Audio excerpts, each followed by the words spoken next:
an authorized administrator of the vaccines, but we haven't received yet our consignment. But at any minute, I believe that is, Dr. Minter will be giving an update on the status of we are receiving vaccine. And we will be working with of course, Fort Bend County Health and Human Services will be working with our partner Access Health, and obviously in alignment with the Texas Department of State Health Services and also CDC. And as and when larger quantities of vaccine become available, and we will be providing updates, and we will be providing that vaccines to our citizens and so on. And right now, I believe even if we get the vaccine, it's going to be the phase 1, which is medical workers and frontline people, and they're the one will be starting today or whenever, as soon as we get it. That's where we will be starting. And I just wanted to say, be patient. We came a long way, more than 10 months. And we never thought we are going to be living this long under COVID. But we are here, and we survived. And I know that more than 360,000 people in our country cannot say that, but we are very lucky to be here. And be patient with, with us. And we are working with the state health department, and also we requested for more vaccine to be made available for our citizens. We are working very closely with the concerned authorities, and we will do everything under our power to get more vaccine and making sure that is going to be distributed in an orderly manner. With that, I will ask our Health and Human Services Director for Fort Bend County, Dr. Jacqueline Minter, to give us an update on the details of the vaccine availability. Dr. Minter? Thank you, Judge George, and good morning. As the judge has said, Fort Bend County has been notified that we will receive an allocation of vaccine sometime very soon. It is not in our possession at the moment. We understand that it's on the way. We're excited to join hospitals, pharmacies, and other community partners in being able to provide protection to our residents from this virus that causes COVID-19. Now, as many of you are personally aware, this virus is relentless. Over the fall and winter holidays, we traveled, we gathered, and we celebrated. And the virus was transmitted rapidly, and many of us fell ill. The effects of these activities can be seen in the increasing case counts, hospitalizations, and deaths. The virus did not respect our COVID fatigue or our desire to gather together. As a result, some of us are beginning this new year with one or more less of the people that we love. But with this current reality, there is hope. We can celebrate the achievement of years of research added to an incredible effort of scientists and volunteers who stepped up to the White House challenge to produce a safe and effective vaccine in record time. We owe these people a debt of gratitude. And now it's our turn. We as a community have entered phase 1, which a limited supply of vaccine is available. This vaccine, when we receive it, will be distributed first to healthcare workers and those who are most at risk for severe complications and death if they're infected with the virus. If you are in those groups, we are asking you to roll up your sleeves and participate in this response that will allow us to safely congregate the way we desire without risking the health and safety of ourselves or our neighbors.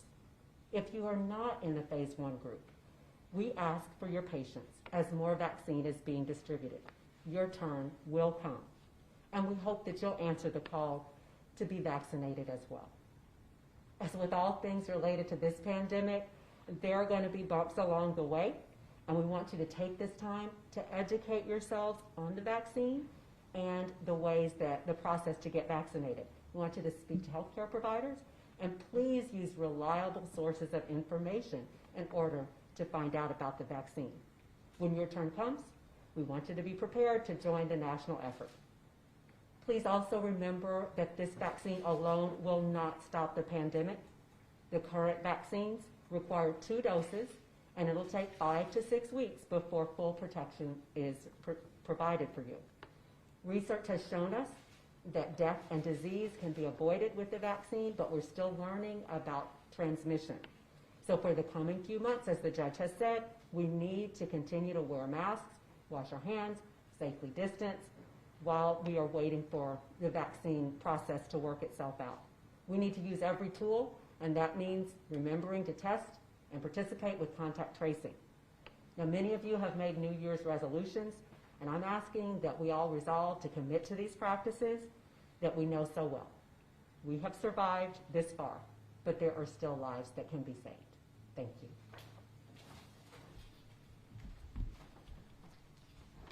Thank you, Dr. Minter. I will invite right now our Office of Emergency Management Coordinator, Mark Flighthouse.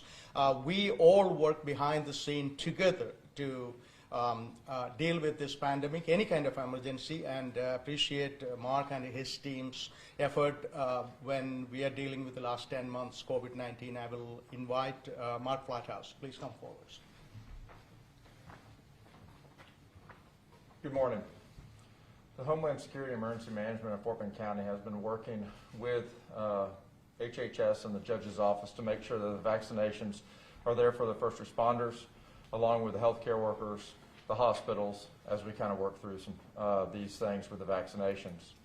Knowing some that are coming directly to HHS, in the last few weeks we've been working with the hospitals and the first responders because we want to make sure that we partner with them and we work together to make sure that we are vaccinated, not only to provide services, but also as far as emergency management are ready to go in the long haul. We know that the holidays are over with. The first year of 2021, we want to make sure that we start off with the right foot forward and we partner and we move forward and we get these vaccinations out there. As Dr. Minter stated, it takes about 5 to 6 weeks to get the full protection as we move forward. And Homeland Security Emergency Management, we are behind the scenes a little bit coordinating and working with everybody, and we're always here to help as we move forward with the Judge's Office and HHS. Thank you. With that, I will conclude this conversation with reiterating our discussions. Please, I am so thankful to our residents, Fort Bend County citizens. They are always been responsive. They responded positively to from stay at home and so forth and so on. And so they worked with us and continue to be patient and work with us. And you heard simple things. You heard this maybe a million times. Wash your hands, stay safe, wear your mask, which is one of the most important things you can do, and also, no mass gathering, because that's where Dr. Minter recently mentioned that if you go to a large group, almost guaranteed somebody there have COVID. That means you're going to get it. And so that statement is very well said. And so I think it is important. We need to be responsible, and we will, my message to our citizens, we will do everything possible. Maybe I'm repeating. We will do everything possible to work with the concerned agencies to make sure the vaccines are available, and as soon as it is become available, we will get that information out, and I will encourage our citizens to stay focused. And at this point, I believe we are going to eventually open up a registration process where you could sign up, you could register to get a COVID vaccine when it is available. And also understand that is also based on the HHS experts' review. Based on that review, you registered number one doesn't mean most of the time you're going to get the vaccine the first. You're going to be the number one. So, but please watch and please go to that website and eventually it will be that information will be available. You could get registered, and once you're registered, when the vaccine is available, the county will reach out to you. You could go to the specific location to get that vaccine. And so we are ready, and we are ready to receive this vaccine. We are ready to administer this vaccine, and we are just waiting to receive our first shipment. And as soon as it is available, we will get to work, and we are already working behind the scene. And I wanted to appreciate our HHS director and HHS director Dr. Minter and her team working tirelessly behind the scene to get this happen in Fort Bend County. With that, I will conclude this conversation, and if you have any questions, we could entertain a few questions. One question from the viewers is, what website should they be monitoring and paying attention to? Okay, and I will encourage our citizens to go to fbchealth.org, www.fbchealth.org, and that will guide you to the registration web page, and that's where you get the information and you could get registered. Yes, sir. Your Honor, what's our hospital capacity right now? How many beds do we have open? Are we filled up, or what's the deal? So we are at an alarming level, but I will actually defer that question to Dr. Minter. Dr. Minter. So at this point, our hospitals, we look at the level of COVID percentage in the hospitals. And right now, our ICU capacity or our ICU percentage in Fort Bend County is close to 30%. So based on set-track numbers, that's where we are right now as far as ICU capacity. That's important because that lets us know how serious the disease is and how much of that is related to COVID.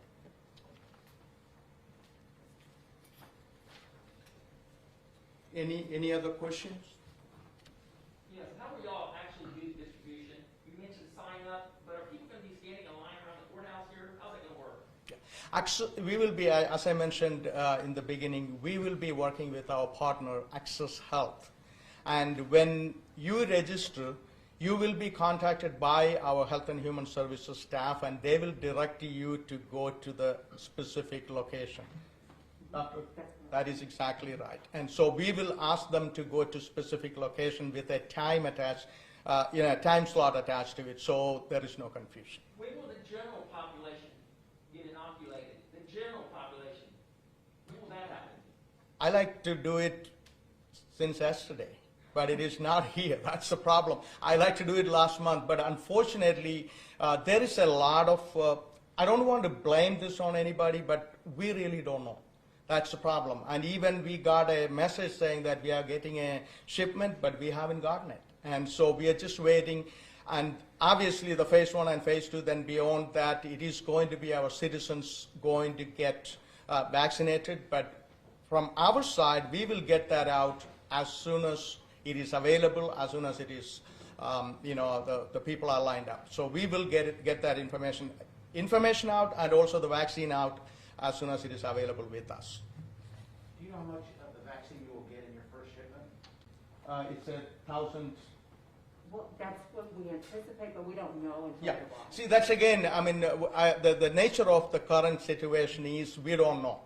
We are hoping we will. I throw that number, maybe that's what I'm hoping. And so we don't know exactly how much we are getting, and it is, and also what we have been told. I attended one of the conference call last Friday, and what I learned from it is they said even they don't know at the state level. They are saying as soon as they get a shipment, they just distribute and get it out. So obviously, I hope you remember in the March-April timeframe, we were struggling to get our tests. We didn't know where to go, and we are in that phase for vaccine, in my opinion. And so it will get better, and it is getting better. And I'm always optimistic. We are getting, 2021, we started with at least a good conversation of COVID-19 vaccine. So hoping and praying, and our level, we are prepared to move forward as soon as we get the vaccine. But right now, our first responders are not inoculated right now? Some of them are. Doctor, please. So that's a great question. For our EMS workers and those who are in front lines with people who are sick with COVID, they are being worked with the hospitals. The hospitals stepped up to the plate, and they are getting their vaccines through that. That's police, fire, EMS. Right. And, right. So the ones who are actually treating patients, okay? So other first responders are in that next group that have the ability to get vaccine, and some of them are getting that as well, but that's through the hospitals. We don't have that or through other community providers. Just to clarify, right now, just the hospital workers are getting the vaccine. Hospitals, EMS, healthcare workers, right. Thank you. And then the next round will be the firefighters, police. Right. And so the way that the Texas Expert Vaccine Allocation Panel is working, they're working based on risk of illness and risk of disease and risk of death, not based on particular occupations. So high risk meaning over 65, or also those who have high risk conditions or medical conditions or reasons that they can be 16 or older, and just reasons that they need to have the vaccine. When will nursing homes get this? So nursing homes are in a federal plan and a rollout that's going out through the federal government, and that is in conjunction with pharmacies. So we are watching that happen. If there are some smaller nursing homes, personal care homes that are not getting their vaccine, that's what we will do with our extra allocation.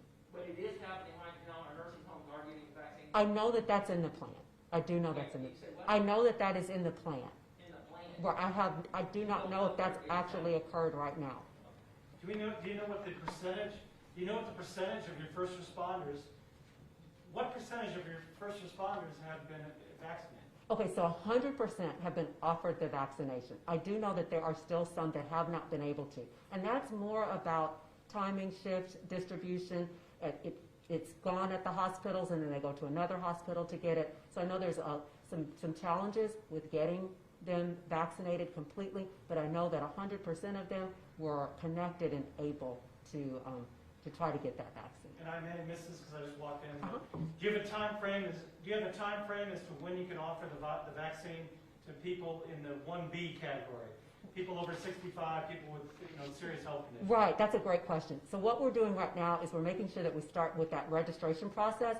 So as soon as we have vaccine available, extra vaccine, or that we have some uptake that's not occurring, then we'll make sure that we take those people off that list that are 65 and up. One of the things that the Commissioner of Health has asked us to do is to not be hesitant about vaccinating. If you've got people there in that 1B group and you've taken care of your 1A, then you go ahead and vaccinate immediately. So can I give you a Thursday we'll do healthcare workers and Friday we'll do 1B? I can't, because there's probably going to be some overlap, but we absolutely are going to be addressing those high-risk people. But as far as a date, as to when you can offer this to 65 years and older and people with health conditions, you don't have a date right now. We have a registration site opening up right now because that may occur sooner than we think, and we'd hate to, put them off because we think it's going to take long. So they can register now? They can. And where? Where do they register? How? fbchealth.org, and we'll be pushing that out. So And basically, they're going to sign up on that sheet, they are. and you're going to schedule, We will be scheduling. you'll Yes. be scheduling a time with them? Yes, we will be Okay, scheduling, but remember, by priority order, so it'll be the healthcare workers that sign up, but the others can sign up as well. So we'll have their names, and we'll be able to call them as soon as there's a slot available. Okay, and then just to be clear, tell me, please, everybody that, for our viewers, Uh-huh, who is allowed to register starting today? today. Starting today, who can register and where do they register? So they register at fbchealth.org, that's the place that they can register, and all healthcare workers and those in the 1B group can register as well. Okay, so those are 65 and older, and those with disease that puts them at higher risk. Exactly. Okay? So I think if you don't have any further question, we will conclude this press conference. Thank you for coming. And once again, I just wanted to reiterate to our citizens, we will do everything possible, making sure to distribute the vaccine as and when it is available. Right now, please go ahead and register with fbchealth.org, and you will be contacted by the county representative, and you're going to have a time and also an address where you need to go and get vaccinated. But we don't have the vaccine as of right now. As and when it is available, We will do it. I think that is going to be not too far. I mean, next coming days it's going to happen. Hey, It- a couple more questions for you. Can you tell us how much vaccine are you asking for? We are asking for hundreds and thousands, but it is they allocate numbers based on the availability. And even we received a email communication saying that there is a shipment on the way. We don't know how many vials. How much vaccine do you have right now? We don't have. Fort Bend County is a authorized administrator, but we don't have any vaccine. Okay. But there are hospitals, our St. Luke and Methodist and all, they have received a certain shipment, but we haven't received any yet. And the people that sign up on your FB, whatever FBC Health. it is, they're going to be contacted by Fort Bend hospital? County HHS, yeah, Fort Bend County Health and Human Services, correct. and then you're going to sign them to go to a certain hospital or clinic. No, We'll have a location for vaccine, not the hospitals. We will have a location. you'll have your own. Yeah, That's what I'm asking because Yeah. the reason why I'm asking all these questions is because not a problem. all across Texas, right? The average guy has no idea where to go. They know they fit into the right category. They're 65 and over. Yeah. I got a guy I work with that's 65 and over, and he's ready to go get the vaccine, but he doesn't know where to go. Yeah, so there is All he a, knows is a bunch of different hospitals and clinics that Yeah. are supposed to be offering it, but there's not one spot to go, so he's lost. Yeah. Like tens of thousands of other people. So Yeah. my question is this: for all of those people out there who are eligible to get the vaccine right now, and they don't know where to go, yeah. And we will, when you register, we will communicate with them and let them know that where to go. and it'll be one central location, or how do you do it? It's all based on the need, and we are working with our partner, Access Health. It could be their location, or we will set up our own location based on our need and availability of vaccine. Okay, so Yeah. let me just ask it one more in a different way. So, for all the people who want to for all the people who are looking to get the vaccine, where are you going to send them? To hospitals or clinics, or are you going to manage your own? We are locations? going to have our own places available for them to go, as the same way we started with our testing. So it is actually, as you know, it is, we started with one, now we have 5, 6 locations. So the same way we are going to do the vaccine thing and based on the availability. But we are talking about something we don't have. And so based on the availability, that's why I'm saying go register and we will communicate with you. ASAP it is available and the county will be administering those vaccines. And there shouldn't be any cost at all, right? No, Zero cost. no cost. Thank you very much. I appreciate you all being here. Once again, good day and Happy New Year.